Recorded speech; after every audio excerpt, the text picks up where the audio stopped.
I wasn't quite born yet in 1985, but that must have been a great time to go see movies in theaters. I mean, think about this. You had theatrical trailers that didn't give away the entire damn movie in the trailer. You had amazing movie posters. You had a theater full of people who were completely focused on the movie, cell phones in their pockets, not scrolling Instagram, amazingly cool, fun food reels while watching the movie. It must have been a great time to be a movie fan. And for horror fans, there's some classics from 1985 that today we must celebrate as it's the 40th year anniversary. Let's talk about it.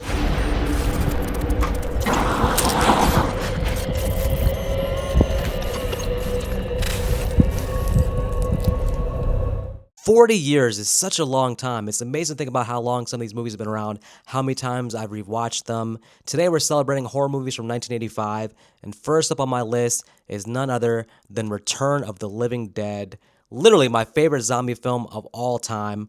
What do I love about Return of the Living Dead? Well, I love the sense of humor. This movie's not afraid to be funny, scary, creepy, goofy. Some of the actors are playing it straight. Sometimes even the serious actors lean to the comedy. It's just a perfect example of what, if horror comedy is a genre, it's a perfect example of what that genre can provide. The perfect blend, the perfect mix of horror and comedy. Sometimes movies don't get this quite right. Looking at you, Vampire in Brooklyn. But Return of the Living Dead definitely gets it right. And what else do I love? I love redefining what it means to be a zombie in a horror film. These zombies run, they talk, they eat brains specifically. They have to have brains because it stops the pain that comes from being a zombie, from being dead. That's all from Return of the Living Dead, one of the most influential horror films, but especially zombie films of all time, I would say. Great performances. Tom Matthews I interviewed a month or two ago was fantastic in the movie. If you haven't seen Return of the Living Dead, you have to go see it as soon as possible. Stop this video right now, find a copy, watch it. Watch the sequels even, especially part 2 and part 3. But I just think that Return of the Living Dead holds up so well. You can watch it with a new group of friends, even people that don't like older horror movies, even people who are biased against 80s movies, 90s movies, younger fans. You sit them down, turn Return of the Living Dead, and you can't help but watch as they appreciate and enjoy the movie as old as it is, 40 years.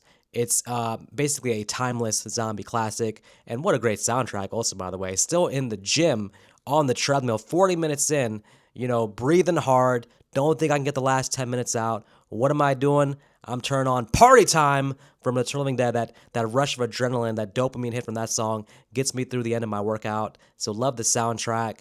I mean, look, everything that's been said about Return of the Living Dead is true. It's fantastic. It's hilarious. All the performances are solid. The zombie makeup is amazing. You just can't go wrong with Return of the Living Dead. 40 years. I'll be watching it when it's 45 years old, when it's 50 years old. This is one of those movies that have one of the most rewatchable horror films that have come along ever, in my opinion. All right, let's move on to another 1985 film, Nightmare on Elm Street Part 2, Freddy's Revenge. I think a lot of people forget the subtitle Freddy's Revenge. It's really not, it doesn't actually really make sense because you would think that, it was Nancy who defeated Freddy in the first one. So Freddy's Revenge almost would indicate that Freddy's getting revenge on Nancy, but it's a new cast of characters.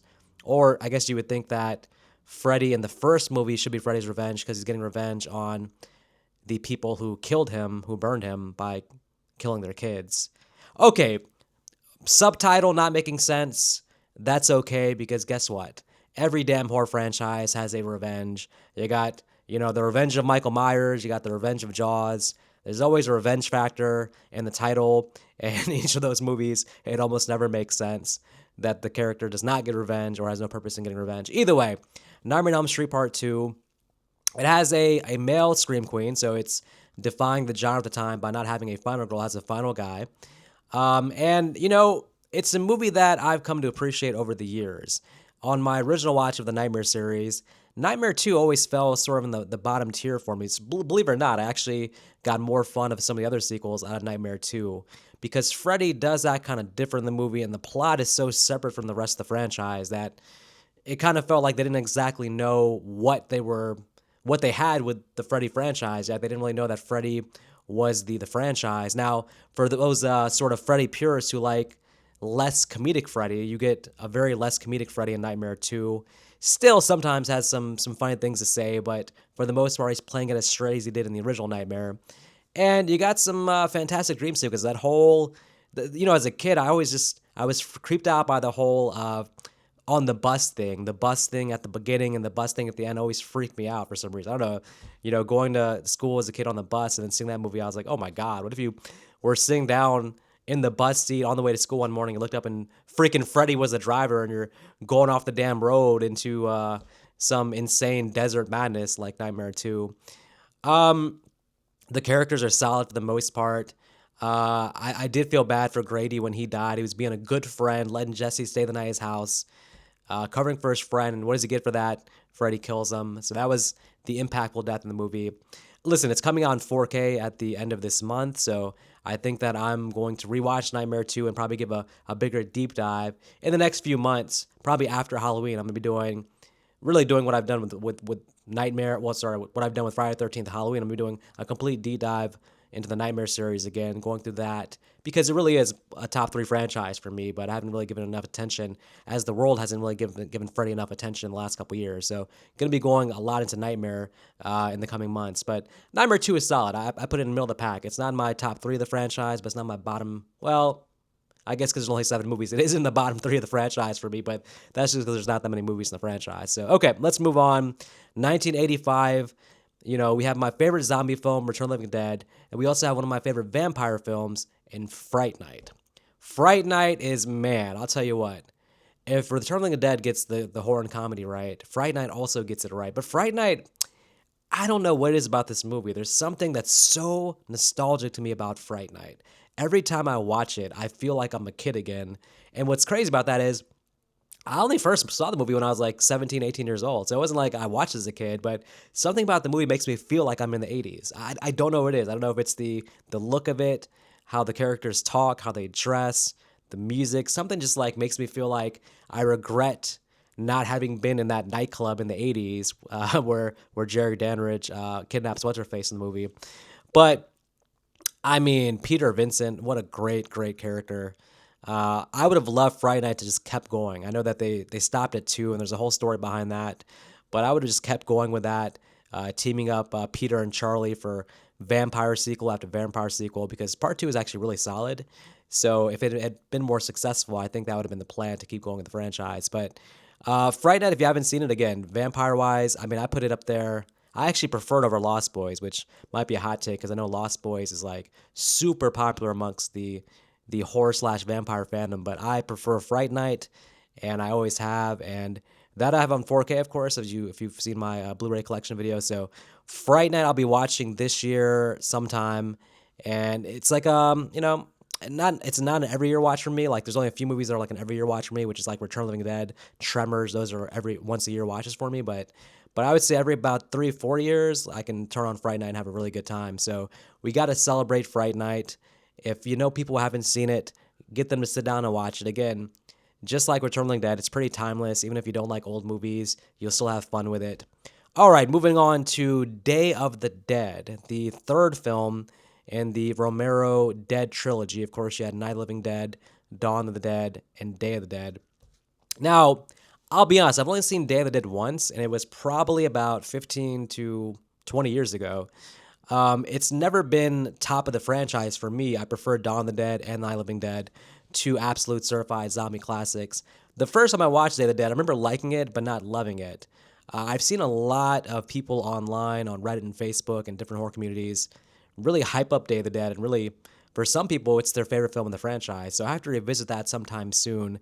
This year, particularly, because it is the 40-year anniversary. So Romero, for those early zombie films, really knocked it out the park, especially with Night, especially with Dawn. I'm hoping to fall in love with Day of the Dead, that in the same way that many fans online have done.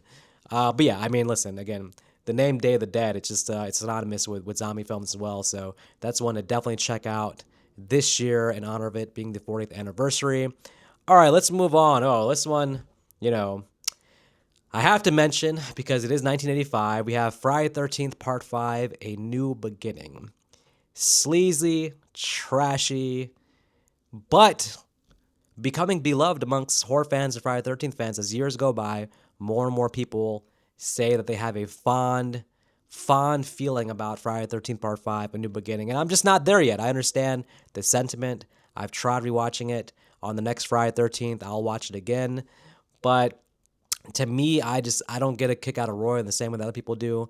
I understand that people love the high body count. People like the sleazy feel, the cinematography.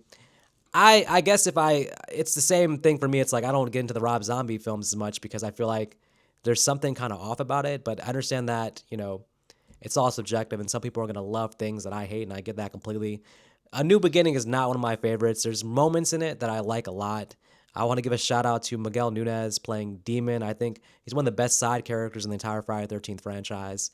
And what else do I like about the movie? Well, that's pretty much it, I think. I mean, I like the end for the most part. I like Reggie the Reckless and Pam fighting against Roy in the barn, and I would have liked Tommy Jarvis to do more when confronted with Jason after beating the shit out of people all throughout the movie and showing that he has Jason Bourne / John Wick fighting skills. I'd have loved Tommy Jarvis to have done more at the end when he's standing in the barn and just lets Roy walk up to him and stab him. But nonetheless, Friday 13th Part 5, it's 40 years. People are still talking about you, so you must be on the list. You must be celebrated. Finally, I know this is a quick video. I mean, there's a lot of horror movies from 1985, but I'm trying to stick to kind of the bigger ones. There's some other things like Ghoulies, for example, I'll say that I just haven't watched recently, but Ghoulies is a big one from 1985. Cat's Eye, it's a Stephen King anthology, which I do like anthology horror films, so I'll have to check that out as well. But this one, I would say maybe it's not even horror per se. It's borderline. I would say it's more coming of age, teen drama with a slight, maybe 3 minutes of horror in the entire film. But I'm talking about Teen Wolf with Michael J. Fox. I used to watch Teen Wolf on TV all the time. Anytime it came on, I would sit down and watch it. Why? Because that whole basketball sequence at the end always just gets me fired up. It makes me want to go out in the world and pursue my dreams. I don't know. Just Michael J. Fox at the free throw line at the end, 2 shots to win the game, hits the second shot. The movie cuts to complete slow motion. You have Amy Wolf's song. What's it called? I don't know. The song that plays over the end of Teen Wolf as Michael J. Fox rejects the cheerleader girl and then actually kisses the girl next door, which, of course, the thing with 80s films is that they would cast, like, the hot cheerleader girl, and then they would cast the girl next door, but back then they would sometimes have the girl next door actually look better than the cheerleader girl. So it was, like, kind of like, it's very interesting. It'd be like, well... what were you doing not being with the girl next door in the first place? She's just as attractive as the cheerleader girl, but then also seems to have a much better perception of you and be more into you, but you had to go on the journey throughout the movie in terms of becoming a werewolf and then figuring out that she's the girl for you. I get that all completely, and that's all good and great. Either way, Teen Wolf is a werewolf movie, sort of, but not in a traditional werewolf style. I would say don't expect Michael J. Fox going around as a werewolf killing people, but more coming of age, teen stuff here. But I get a kick out of Teen Wolf. I haven't seen the MTV TV show or the Teen Wolf sequel, but big shout out to Teen Wolf. Okay, that's all I got for 1985. So just a quick video giving some props to horror films of 1985. I like to do a thing where I watch movies that are in its 30-year anniversary or 40-year anniversary. I don't do 10-year anniversaries or 20-year anniversaries because I feel like that is not enough of a milestone, but I do 30 years, 35 years, 40 years.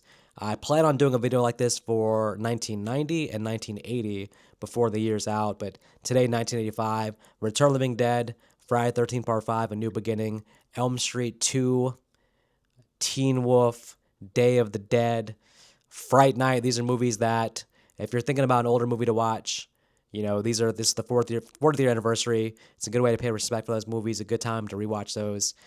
And until next time, you guys take care.